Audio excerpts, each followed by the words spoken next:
Something terrifying just happened to US weapons stockpiles. China is already counting. Somewhere in Beijing right now, a room full of analysts is running the same calculation every single day. Not whether America's weapons are depleted. They already know that. Half of America's THAAD interceptors, half its Patriots, 45% of its precision strike missiles, all burned through in 7 weeks fighting Iran. They know every number. They knew some of those numbers before America's own senators did. What China's analysts are calculating is something more specific, more precise, more terrifying.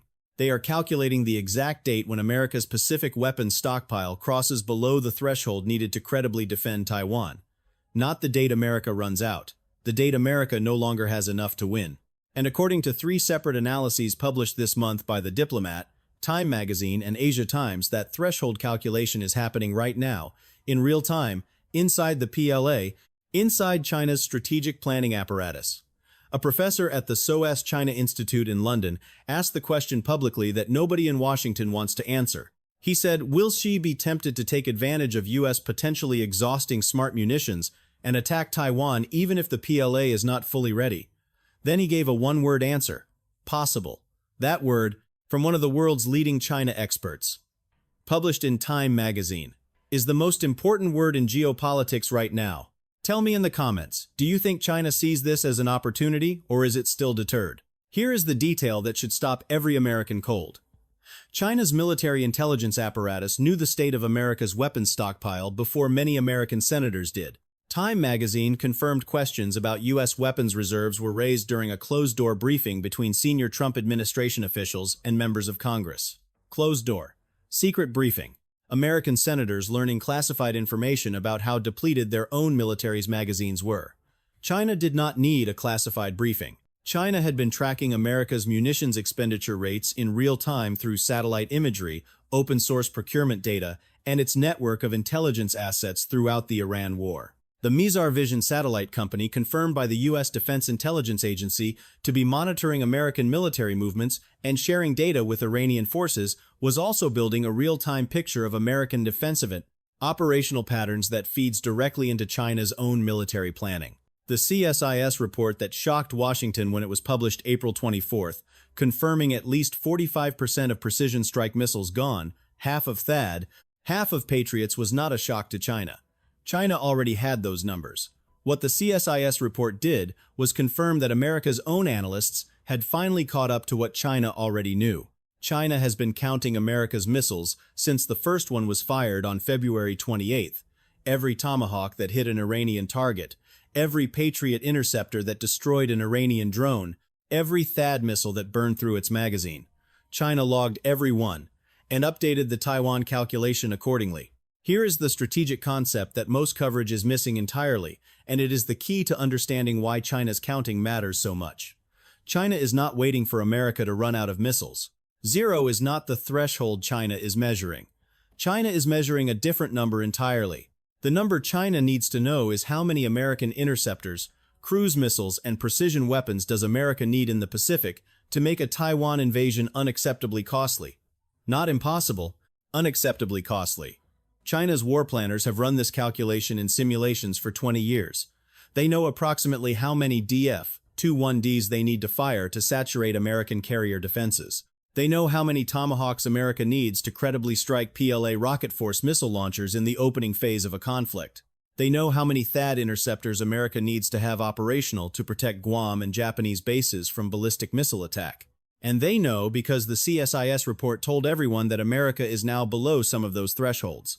The Asia Times analysis put it directly: the window of opportunity argument is strongest if we assume Xi has already made the decision to forcibly annex Taiwan when odds appear favorable. Whether or not Xi has made that decision, China is measuring whether the odds have shifted, and the Iran war shifted them. The Taipei Times confirmed Taiwan's own government acknowledged all these factors may lead Xi Jinping to believe that in exerting greater pressure on Taiwan or even using force, his position would be stronger than before this war began. Stop right here. China is not waiting for America to run out of weapons. China is waiting for America to fall below the threshold where defending Taiwan becomes unacceptably costly for the US. Do you think America has already fallen below that threshold, or is it still above it? Comment right now, above or below, because how you answer that question tells me whether you think deterrence is still working. I will be reading every single response. Here is what China is actually doing with the window that America's depleted weapons created, and it is far smarter than launching missiles. The Diplomat's analysis published April 14th made a critical point that most military coverage missed entirely.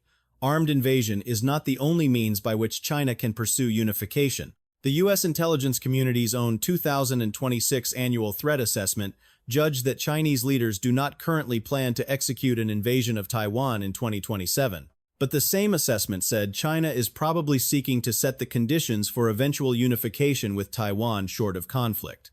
Short of conflict. 3 specific tactics: persuasion winning the hearts and minds of Taiwan's population, coercion leveraging economic and military threats, and limited kinetic operations, a restricted use of lethal force. China is doing all 3 right now, simultaneously, while America watches Iran. On March 18th, while American B-52s were bombing Iran, China's Taiwan Affairs Office offered Taiwan energy guarantees in exchange for accepting peaceful unification. They told Taiwan that China has more than sufficient power to meet Taiwan's electricity needs. This was targeted specifically at Taiwan's most acute vulnerability. The Asia Times confirmed Taiwan is over 95% dependent on seaborne imports for oil and LNG. Taiwan's strategic LNG reserve is only 8 to 11 days. That is it, 11 days of gas. If Taiwan's energy supply is disrupted, electricity goes out in 11 days. Hospitals, military bases, communications networks, all running on 11 days of fuel. China does not need to fire a missile to make Taiwan feel the threat. China just needs to make Taiwan's population believe their lights might go out. Here is the development that has Taiwan's government genuinely alarmed, and it connects America's depleted weapons directly to China's Taiwan strategy in a way that most Americans have not heard. The Asia Times confirmed the U.S. government has already decided to delay the announcement of another large arms sale to Taiwan prior to Trump's first 2026 meeting with Xi, now expected in May. America delayed Taiwan's weapons. Not because the weapons do not exist, not because Taiwan has not paid for them, because Trump wanted to give Xi a diplomatic gesture before their summit. Taiwan already has delayed procurement of HIMARS, M109, A-7 howitzers, Javelin anti-tank missiles, and Tau anti-tank guided missiles confirmed by the AEI assessment. These are the precise weapons Taiwan needs for its asymmetric defense against a Chinese landing operation. And they are sitting in a procurement queue delayed because Washington decided a Trump-Xi photo opportunity was more valuable than Taiwan's defensive readiness. Military.com confirmed the analysis directly. Beijing may be seeking to create a tit-for-tat scenario where direct military assistance to Iran is put on the table as a counterweight to expected U.S. military deliveries to Taiwan. China helped Iran fight America. America delayed Taiwan's weapons to please China. The circle is complete, and Taiwan is in the middle of it, watching its 11-day LNG reserve, watching its delayed HIMARS delivery, watching 3 American carriers in the Persian Gulf, watching China count. Here is the honest, complete picture, because presenting only China's advantages without its constraints would be misleading. China has a problem of its own that limits how aggressively it can exploit America's depleted weapons window. The AEI May 1st assessment confirmed. U.S. Treasury announced sanctions on Chinese oil refinery Hengli Petrochemical, along with roughly 40 shipping companies involved in transporting Iranian oil. At least 8 of the 19 sanctioned tankers were owned by Chinese companies.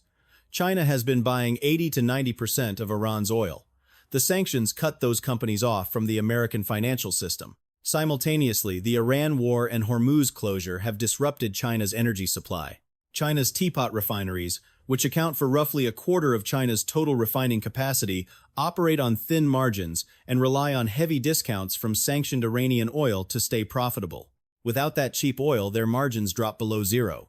And an energy-stressed China is not a China that can easily absorb the economic shock of a Taiwan military operation. The Asia Times analysis concluded the window of opportunity argument fails to appreciate the massive risks and downsides to the Chinese leadership of choosing war. In a Taiwan invasion scenario, China would face a combined Taiwanese-American and Japanese defensive coalition. Taiwan is assembling what it claims will be the world's highest density of anti-ship missiles by end of 2026. Japan is mass-producing its Type 25 missile capable of ranging the Taiwan Strait. Victory by China would be uncertain, and even a Chinese victory might prove Pyrrhic. The U.S. Navy would interdict China's seaborne energy supplies. Every ship carrying oil to China would become a potential target. While all of this military and economic maneuvering is happening, China is running a parallel operation that targets something more vulnerable than any weapons stockpile. It targets Taiwan's will to fight. Taipei's own government confirmed in an internal memo China has been running cognitive warfare propaganda using AI-generated videos, claiming Taiwan faces a devastating energy supply crisis. Videos saying Taiwan's LNG will run out in 11 days because of the Hormuz closure. Videos promoting peaceful unification as the solution. The AEI confirmed these videos circulated on Douyin, TikTok, and YouTube Chinese platforms, amplifying the message into Taiwan's own information space. Taiwan's government identified over 13,000 suspicious accounts, posting over 860,000 pieces of false content targeting Taiwan's November 2026 elections. Here's the question I want you to debate in the comments right now. If China can convince enough Taiwanese voters before November that their lights will go out without Beijing's help, does China even need to fire its missiles? Drop your answer. The comment section is where the real debate happens. Here is what America and its allies are doing to close the window. China is counting because the honest picture requires both sides. Taiwan itself is not passive. Despite the delayed weapons procurement, Taiwan has proposed a special defense budget of $40 billion, specifically for asymmetric warfare systems. The DPP is pushing for funding for the T-Dome integrated air defense system designed specifically to counter China's drone swarm capability. A bipartisan group of U.S. senators introduced the Blue Skies for Taiwan Act of 2026, specifically to reduce Taiwan's dependence on Chinese-made drone components and establish direct Taiwan-U.S. cooperation in unmanned aerial systems. Japan's Type 25 missile, capable of hitting targets in the Taiwan Strait from Japanese soil, entered mass production in March 2026. The Philippines is hosting American HIMARS and Typhoon missile batteries that directly cover the Luzon Strait through which Chinese ships must pass. And Admiral Paparo's Hellscape strategy, thousands of cheap autonomous drones and naval mines that would make any Chinese approach to Taiwan catastrophically expensive, is being actively developed and war-gamed. The Asia Times concluded, Taiwan is assembling what it claims will be the world's highest density of anti-ship missiles by end of 2026. Even with America's depleted stockpiles, the defensive wall around Taiwan is getting thicker. China's window is real, but it is not undefended. Here is the complete picture on May 5, 2026. America fired half its THAAD interceptors fighting Iran, half its Patriots, 45% of its precision strike missiles. Its carriers are in the Persian Gulf. Its replenishment timeline extends past China's 2027 readiness deadline.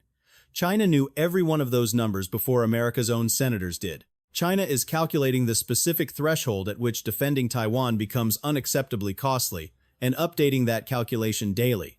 China is simultaneously offering Taiwan energy guarantees, running 13,000 accounts spreading disinformation about Taiwan's energy crisis, bribing Taiwan soldiers to pledge surrender, meeting with Taiwan's pro-China opposition party before the November elections, deploying 200 DF-26 launchers, moving drone carriers and hypersonic missile destroyers toward the first island chain, and America delayed Taiwan's weapons sale to give Trump a better photo opportunity with Xi. The U.S. intelligence community said China does not currently plan to invade Taiwan in 2027, but it also said China is seeking conditions for unification short of conflict. Those two sentences together tell you everything. China is not planning to fire its missiles. China is planning to make firing its missiles unnecessary. By winning the economics, the information war, the election, the energy calculation, the deterrence credibility question, and if all of that fails, by being the only country in the room whose weapons stockpile is still full, China is counting. The question that every American watching this needs to answer tonight is this: is America counting back? Subscribe and turn on notifications, because the next number that gets counted in this story will determine whether the Taiwan Strait stays cold or goes hot.